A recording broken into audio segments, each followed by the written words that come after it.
going on, guys? We ain't no outboard boat mechanics, but me and my little bro, we gonna figure it out. One way or another, we gonna figure it out. And we did. The other day we went fishing.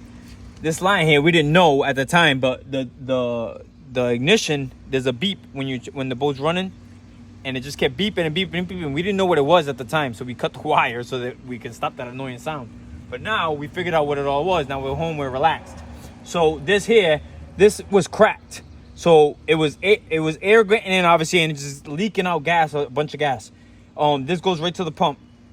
So we ended up switching this out. We put a new one in, and after we put this hose in, we figured that the beeping would stop. It didn't stop. So we were trying to figure out what it was. This here is the oil tank. This is a 2-stroke Mercury engine. This here is supposed to fill up, and there's a big reservoir at the bottom that this sucks it from. And it fills up so that it has enough oil to mix. It's a 2-stroke. It wasn't doing that. So we looked it up, and they say it could be fast or it could be slow. For us, it took like 5 minutes.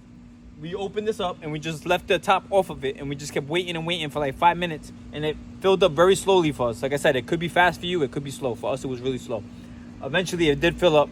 We closed it back up, and the beeping stopped.